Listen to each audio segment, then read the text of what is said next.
Oi, oi, oi, everybody, unclench your jaw, get some water, strap in, because this is the 4.7.0 PTB that is out today on PC. I cannot stress this enough. This is for PC players only because public test builds usually cannot be on console for certification issues. But anyway, let's dive right in here. All right, so they did some HUD updates as well. So they made it so that the Doctor, the Plague, Nightmare, Ghostface, all are now easier to read how their powers are working.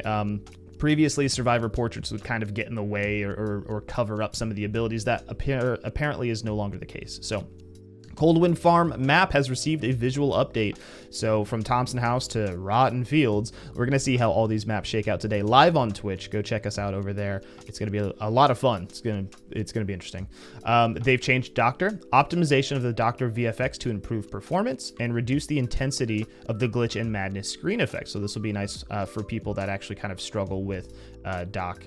The Trickster is actually getting his change today. It'll be in the PTB, which is interesting. They increase the movement speed while in the throw state and while actively throwing blades. We've talked about this before, but this means that he will start at a 97% movement speed and he will decay to a 92% movement speed. Previously, it was he would start at 92 and decay to 64, so they are changing that. Decrease the recoil intensity and angle variation while throwing blades. Basically, this means they got rid of spread and decreased, they say remove the spread right here, decrease the recoil intensity, so it shouldn't change the recoil too much here.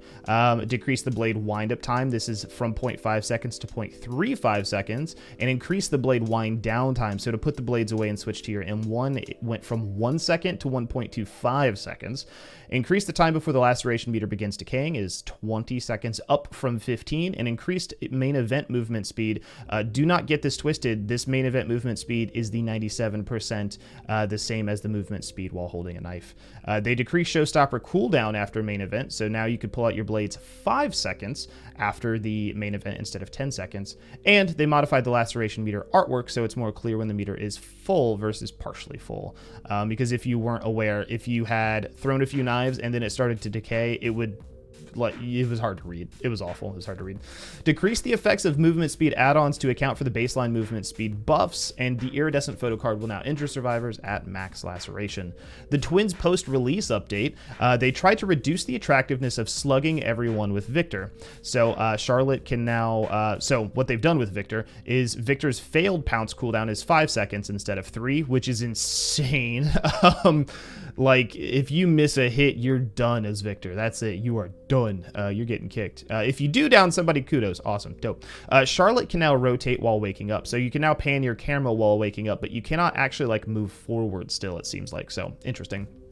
The silencing cloth grants undetectable for 20 seconds instead of 12, and the iridescent pendant inflicts exposed for 30 seconds and was 12. Any exposed status effect in DBD that activates at any level of range has to have more than 10 seconds.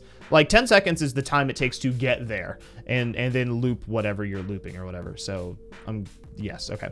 Demogorgon gameplay update. Demogorgon, unfortunately, I'm hoping I'm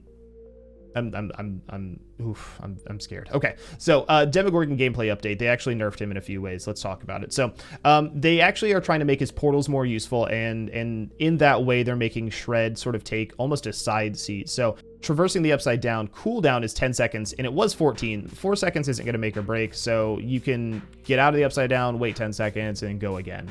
Normal traversal velocity is 20 meters a second versus 17 meters a second. A small bump, super not huge, but, and then undetectable lasts 3 seconds after traversing the upside down, which it used to be 2 seconds. So they've also changed a lot of the add-ons, but the one that's really worth noting here is that the Rat Liver gives you a 5% movement speed while charging Shred. It used to be 9%.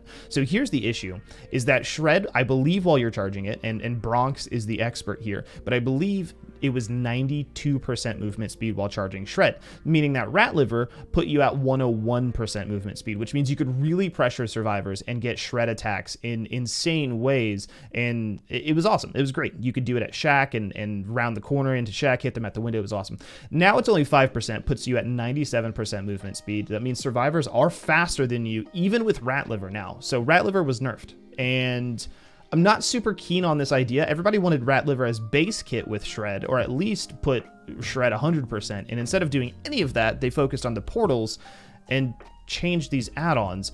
This all to me signifies that they're not 100% sure why people play Demogorgon, and they're not sure why people struggle with certain aspects of Demogorgon. So there's a little bit of a disconnect between what there's a little bit of a disconnect between what the players want and what the developers are seeing, and I'm not sure why this came around.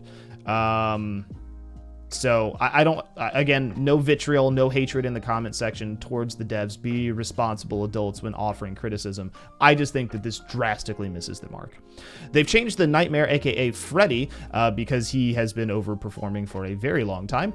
When is Spirit getting nerfed? I'll wait. So they say the movement speed has now been adjusted to 4.0 meters a second while charging a Dream Snare. So he does get significantly slower while charging a Dream Snare and placing the Dream Snares. Dream Snare charge is reduced to 5. It used to be 8. After you place 5, the first one you place will disappear if you're going to place another one. So they do recycle. The Dream Palette charges, that's funny, reduced to 7, was 10. Using a clock to wake up prevents going to sleep for 30 seconds. This effect includes when getting hit by Freddy. So if you wake up and then Freddy slaps you again, you still won't step in his snares, so you're still impervious for 30 seconds, which is nice. And added a new killer power visual behind the survivor portraits to indicate the 30-second sleep immunity. They changed the black box. When a gate is open, the entity blocks it for sleeping survivors for 30 seconds. They changed the jump rope. While survivors are in the dream world, the sounds of their grunts, pains are 50% louder. They changed the outdoor rope. While survivors in the dream world, the sounds of their generator repairs can be heard from 8 meters further, which is actually a long way away. And swing chains. While survivors are in the dream world, the sound of their footsteps are 50% louder. You used to see something like the paintbrush, which I believe made everybody start the trial asleep, and then you would see swing chains, which actually would make it so per every person who was asleep, everybody would get slowed down in their ability to repair generators. And when this was stacked with Ruin and Thanatophobia or even Dying Light, things like that, it got really annoying to play against Freddy. So I'm glad that these are just modifiers and not completely making him irritating to play. So they've done a Huntress add-on pass. Let's talk about this. So the Beerus Toxin becomes Yellow Cloth, 10% hatchet flight speed, so hatchets move quicker. The Coarse Stone, grunts of pain from hit targets are increased by 50% until they're fully healed. Not a bad add-on. Interested by that. Amanita Toxin, hit targets suffer from blindness status effect for 60 seconds, was 30 seconds. The Leather Loop is now rare. The Deerskin Gloves are now rare because they do, the Deerskin Gloves especially when combined with something like Iron Maiden, your reload speeds were insane. Fine Stone becomes Weighted Head. Hit target suffers from the Incapacitated status effect for 10 seconds. If you didn't know about Incapacitated, that was added when the twins were added.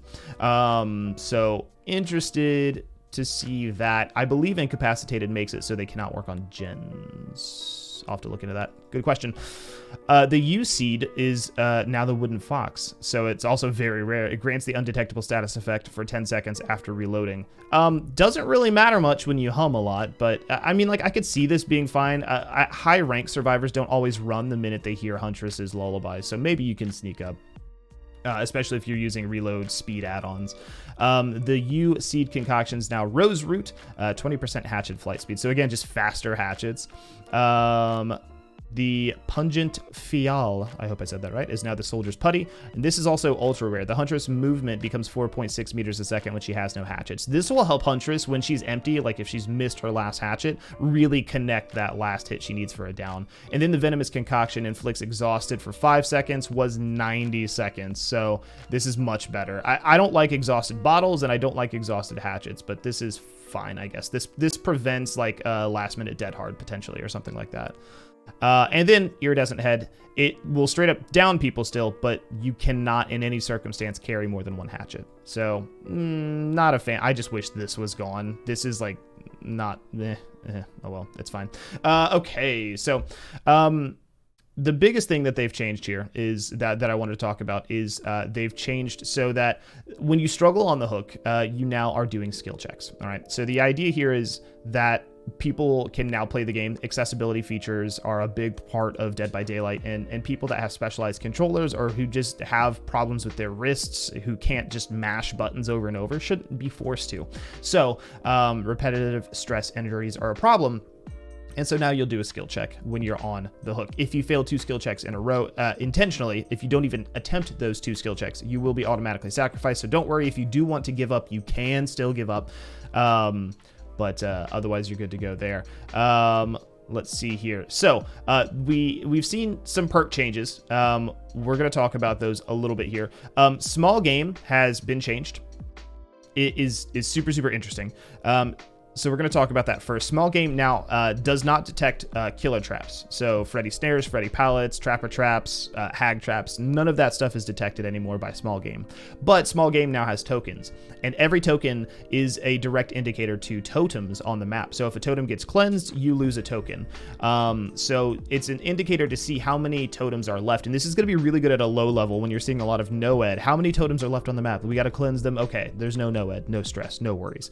Very, very nice. Very interesting. Per every token lost, the sort of FOV of small game shrinks by 5 degrees. So this is also interesting because it makes it more, I would dare to say, more specific and more, yeah, it's interesting. So small game rework there.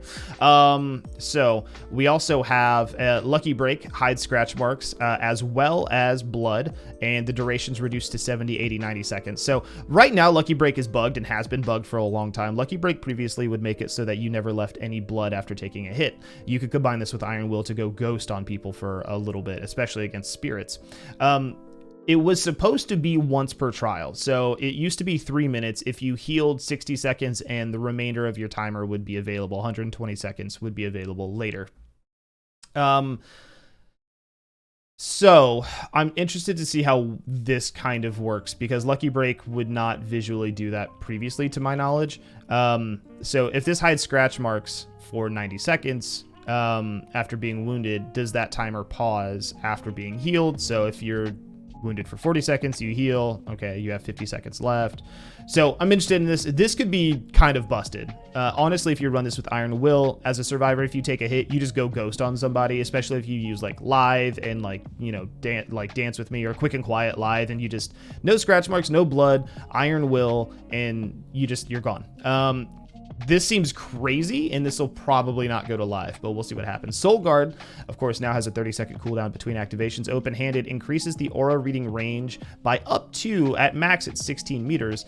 Survivors obviously cannot stack open-handed anymore. Zenshin Tactics is always active and is now 32 meters for those young killers trying to make it out there. Borrowed Time no longer requires being in the terror radius to trigger, which means it sounds like Borrowed Time just is applied to any survivor anytime they're unhooked, as long as you have it. So weird. I liked the interaction, the thought process of, okay, I gotta wait for the killer to get just close enough to use Borrowed Time if they're using monitor and they're chasing somebody or something like that. I liked that interaction. It was a layer of like skill, and not the biggest fan of this change. It doesn't really affect me as a killer too much, but it's certainly annoying. I think it takes some of the like skill and thought process out of the game.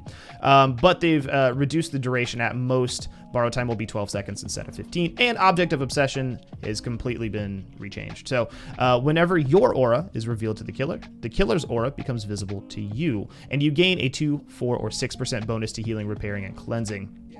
If you're the Obsession, your aura is revealed to the killer for 3 seconds, once every 30 seconds. So this is interesting. So basically, this is kind of complicated. So let's start here. When your aura is revealed to the killer's aura becomes visible to you. So if the killer uses barbecue and chili, nurse's call, nemesis, things like that, and your aura gets revealed by any of the killer's perks, you can also then see the killer. This will give you a little bit of a counterplay to killers, because you'll be able to go, oh, they have nurses, or oh, I think they have this. Simultaneously, though, if you're the Obsession, your aura is revealed to the killer for 3 seconds, once every 30 seconds. So the killer can see you every 30 seconds. Now, this means, again, if your aura is revealed, the killer's aura becomes visible.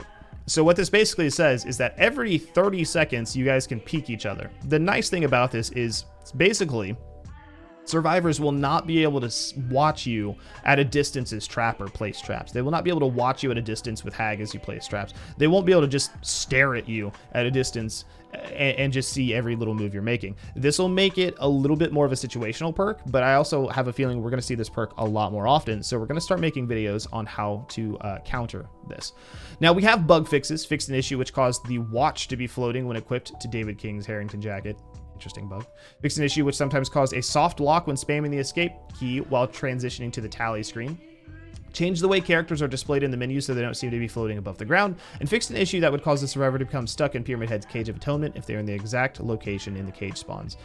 Known issues: survivor footstep audio may occasionally become corrupted when injured or hooked. So it doesn't really, this PTB does not fix a lot of the live server issues that we're seeing necessarily with things like pallet stuns, with Spirit Fury, with Plunderer's Instinct being applied to most of the chests. I don't know if the live servers are getting an update today. Of course, we do have Coldwind Farm out. This has been a long video. We're going to go live on Twitch, so go check us out over on Twitch. We're going to go play some of the maps, check out some of the perks, and see what's changed with Trickster, and I will pray to the entity to see you guys over there.